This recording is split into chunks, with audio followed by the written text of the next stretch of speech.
Renungan Pagi bersama Allah di Waktu Fajar oleh Ellen G. White, 1 Mei 2022. Mari kita berdoa. Bapa kami yang di sorga, Allah pencipta langit dan bumi, laut dan segala isinya, Allah yang maha besar, maha kuasa, sumber segalanya, yang kami sembah selalu melalui anak-Mu yang tunggal, Yesus Kristus. Terpujilah Yesus, anak Allah yang maha tinggi, yang adalah gembala kami yang baik. Pada pagi hari ini kami bersyukur boleh bangun dan berbakti, dan sebagaimana membaca dan mendengarkan nasihat firman-Mu, kiranya ini menjadi pembaharuan bagi masing-masing kami, karena kami sebenarnya orang-orang yang tersesat. Beserta kami sepanjang perbaktian ini kehendak-Mu yang jadi, karena kami memohon dan berdoa hanya melalui satu jalan, anak-Mu yang tunggal, Yesus Kristus. Beserta kami sepanjang perbaktian ini kehendak-Mu yang jadi, karena kami berdoa dan memohon ampun akan dosa dan kesalahan kami hanya melalui satu jalan, yaitu anak-Mu yang tunggal, Yesus Kristus, yang adalah Tuhan dan Juru Selamat kami. Amin. Renungan hari ini akan dibacakan oleh Saudara Yansen Siregar. Kepada Saudara Yansen, kami persilahkan. Selamat pagi. Renungan pagi tanggal 1 Mei 2022 berjudul Semua Orang Telah Tersesat. Ayat inti Yesaya 53 ayat 6. Kita sekalian sesat seperti domba. Masing-masing kita mengambil jalannya sendiri. Tetapi Tuhan telah menimpakan kepadanya kejahatan kita sekalian. Apapun kecemasan dan pergumulanmu, bentangkan masalahmu di hadapan Tuhan. Jiwamu akan disegarkan agar memiliki daya tahan. Jalan akan dibukakan bagimu guna melepaskan dirimu dari rasa malu dan kesukaran. Semakin lemah dan tak berdaya engkau menyadari dirimu, akan semakin kuatlah engkau di dalam kekuatannya. Semakin berat bebanmu, semakin membahagiakan kelegaan dengan menyerahkan semua itu kepada pemikul bebanmu. Keadaan bisa memisahkan sahabat. Gelombang samudera luas yang bergelora bisa menerpa di antara kita dan mereka. Namun tidak ada keadaan, tidak ada jarak yang dapat memisahkan kita dari Yesus. Di mana saja kita berada, Ia berada di samping kanan kita untuk menopang, memelihara, menegarkan, dan menggembirakan kita. Lebih besar dari kasih seorang ibu kepada anaknya adalah kasih Yesus kepada umatnya. Adalah hak istimewa kita untuk beristirahat dalam kasih-Nya dengan mengatakan, "Aku akan menaruh percaya kepadanya, karena Ia telah memberikan nyawanya bagiku." Kasih manusia bisa berubah, namun kasih Yesus tak kenal berubah. Bila kita berseru kepadanya, meminta pertolongan, tangannya terulur untuk menyelamatkan. Dikutip dari Seri Membina Keluarga, Jilid 4 halaman 56 dan 57. Janganlah pernah merasa bahwa Yesus jauh daripadamu. Ia senantiasa dekat. Hadiratnya yang indah itu mengelilingimu. Ia ingin agar engkau bukan hanya menjamah jubahnya, tetapi berjalan bersama Dia dalam hubungan yang tetap. Dikutip dari Seri Membina Keluarga, Jilid 4 halaman 67. Tuhan Yesus memberkati. Terima kasih atas penata layanan Saudara Yansen. Tuhan Yesus memberkati.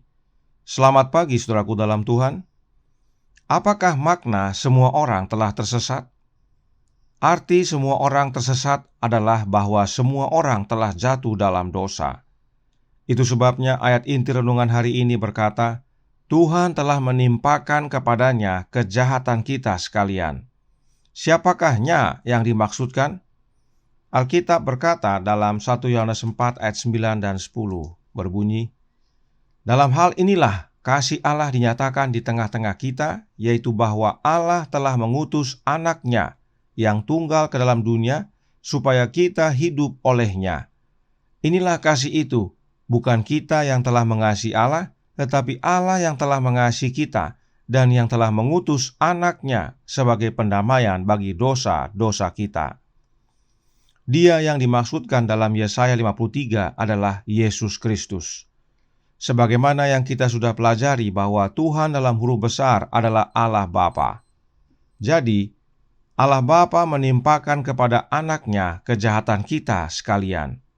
Itu sebabnya Yohanes menuliskan bahwa Allah yaitu Bapa telah mengutus anaknya yang tunggal ke dalam dunia supaya kita hidup olehnya. Jadi, kita yang tersesat, Allah Bapa kumpulkan kembali dengan cara mengutus anaknya untuk menjadi korban pendamaian bagi dosa-dosa kita. Sebab oleh karena dosa, kita menjadi terpisah dari Allah. Yesaya 59 ayat 2. Tetapi Allah tidak tinggal diam. Dia sediakan jalan agar kita dapat bersatu kembali dengan Bapa, dan jalan itu adalah Yesus Kristus, Anak Allah. Oleh karenanya, kita tidak dapat terpisah dari Yesus. Kita harus selalu bersama Dia, sebab hanya Yesus satu-satunya jalan yang menyatukan kita dengan Bapa. Renungan hari ini berkata dalam Bersama Allah di Waktu Fajar halaman 140 paragraf 1. Keadaan bisa memisahkan sahabat. Gelombang samudra luas yang bergelora bisa menerpa di antara kita dan mereka. Namun tidak ada keadaan, tidak ada jarak yang dapat memisahkan kita dari Yesus. Di mana saja kita berada, Ia berada di samping kanan kita untuk menopang, memelihara, menegarkan, dan menggembirakan kita. Ini suatu kebenaran penting yang harus dipahami oleh umat Allah yang percaya tulisan Roh Nubuat. Tidak ada yang dapat pisahkan kita dari Yesus. Meskipun Yesus sudah kembali ke sorga, tetapi Dia tetap bersama kita. Itu sebabnya Roh Nubuat menjelaskan yang berikut ini dalam Kerinduan Segala Zaman buku kedua, halaman 319 paragraf 1. Berbunyi, Akulah pokok anggur yang benar, dan kamulah ranting-rantingnya, kata Kristus kepada murid-muridnya. Meskipun Ia sudah hampir diangkat dari mereka, hubungan rohani mereka dengan Dia hendaknya jangan berubah. Hubungan antara carang dengan pokok anggur, katanya, melambangkan hubungan dengan Aku yang harus kamu pelihara. Sebelum Yesus disalibkan, Yesus ingatkan kepada murid-muridnya bahwa meskipun Dia akan pergi kembali kepada Bapa nantinya, tetapi hubungan dengan Yesus harus dipelihara. Yesus sama sekali tidak mengatakan perlunya oknum lain dalam hubungan itu. Itu sebabnya Yesus gunakan ilustrasi pokok anggur yang benar. Kita sebagai ranting-ranting tersambung langsung kepada pokok anggur. Tidak perlu ada perantara, tidak perlu ada oknum lain. Kemudian Roh Nubuat lanjutkan dalam Kerinduan Segala Zaman buku kedua, masih dalam halaman 319, namun kita baca paragraf kedua. Dikatakan, hubungan dengan Kristus ini sekali dibentuk harus dipertahankan. Kristus berkata, tinggallah di dalam Aku dan Aku di dalam kamu. Sama seperti ranting tidak dapat berbuah dari dirinya sendiri kalau ia tidak tinggal pada pokok anggur, demikian juga kamu tidak berbuah jikalau kamu tidak tinggal di dalam Aku. Adakah Yesus menyatakan perlunya oknum yang lain untuk terhubung dengan Yesus? Sama sekali tidak ada, dan memang tidak perlu. Hubungan kita dengan Yesus, Sang pokok anggur yang benar, sekali terbentuk harus dipertahankan. Kenapa? Karena kalau terputus, kita tidak tersambung dengan Yesus, maka kita tidak dapat berbuah dan akhirnya mati. Hanya dengan tersambung, hanya dengan terhubung dengan Yesus, maka kita dapat hidup dan berbuah. Dan bila kita terhubung dengan Yesus dan tinggal di dalamnya, maka Yesus berkata, setiap ranting padaku yang tidak berbuah dipotongnya, dan setiap ranting yang berbuah dibersihkannya, supaya ia lebih banyak berbuah. Yohanes 15 ayat 2. Bila kita terhubung dengan Yesus dan tinggal di dalam Dia, maka Bapanya Yesus yang merawat kita. Artinya, melalui Yesus kita terhubung dengan Bapa. Kita tidak dapat dirawat oleh Bapa jika kita terpisah dari Yesus, dan tidak tinggal di dalam Yesus. Inilah pentingnya kita untuk selalu terhubung dengan Yesus. Hubungan dengan Yesus sekali terbentuk harus dipertahankan. Nah, sekarang pertanyaannya, bagaimana caranya? Dengan selalu menerima rohnya Yesus. Itu sebabnya mari kita baca kembali kutipan berikut ini. Kerinduan Segala Zaman, buku kedua, halaman 320, paragraf 1. Hendaklah kamu tetap di dalam aku, dan aku juga di dalam kamu. Tinggal di dalam Kristus berarti selalu menerima rohnya. Suatu kehidupan penyerahan yang tidak terbatas kepada pekerjaannya. Inilah caranya agar hubungan kita dengan Yesus tetap terjaga, tetap terbentuk, tetap dipertahankan, yaitu dengan selalu menerima rohnya Kristus. Lalu, apa hubungannya semuanya ini dengan dosa? Sebab dikatakan kita sekalian adalah orang yang tersesat. Roh Nubuat menolong kita dalam The Youth Instructor Juni 21 tahun 1894 paragraf 2. Dijelaskan, ketika orang berdosa menerima Kristus dan hidup di dalam Dia, Yesus menghapus dosa dan kelemahannya dan kemudian mencangkokkan jiwa yang bertobat ke dalam dirinya sendiri sehingga ia mempertahankan hubungan dengan Kristus seperti yang dilakukan ranting dengan pokok anggur. Kita tidak memiliki apa-apa, kita bukan apa-apa, kecuali kita menerima kebajikan dari Yesus Kristus. Jelas, saudaraku dalam Tuhan, berdasarkan pernyataan ini, bahwa kita menjadi ranting bukan hasil usaha kita, tetapi pekerjaan Yesus. Namun dengan satu syarat, kita yang berdosa ini mau terima Yesus dan kita hidup di dalam Yesus, yaitu dengan menerima rohnya. Lalu Yesus hapus dosa dan kelemahan kita. Kemudian Yesus cangkokkan kita yang bertobat ke dalam dirinya dan menjadi ranting-rantingnya. Kita menjadi hidup. Sebab karena dosa kita seharusnya mati, tapi Bapa karuniakan anaknya agar kita menerima pengampunan dan hidup. Inilah pentingnya bagi kita untuk memahami kebenaran pokok anggur yang benar ini. Sebab dari semua penjelasan tersebut jelas bahwa Roh Kudus yang dimaksudkan adalah rohnya Kristus itu sendiri. Perhatikan penjelasan berikut yang ada hubungannya dengan pernyataan renungan pagi hari ini. Colporteur Ministry halaman 107 menjelaskan, Tuhan Yesus berdiri di samping para penjual buku, berjalan bersama mereka, adalah kepala pekerja. Jika kita mengenali Kristus sebagai Dia yang bersama kita untuk mempersiapkan jalan, Roh Kudus yang di samping kita akan memberi kesan perkataan-perkataan yang dibutuhkan. Perhatikan saudaraku dalam Tuhan, dikatakan Tuhan Yesus yang berdiri di samping, dan juga Nyonya White katakan Roh Kudus di samping kita. Apakah ada Yesus dan Roh Kudus yang berdiri di samping kita? Oh tidak, hanya Yesus yang berdiri di samping kita, yaitu melalui kehadiran rohnya yang kudus. Itu sebabnya Roh Nubuat berkata dalam Pulang ke Rumah halaman 24 paragraf 2, berbunyi, betapa sedikit yang menyadari bahwa Yesus tidak terlihat berjalan di sisi mereka.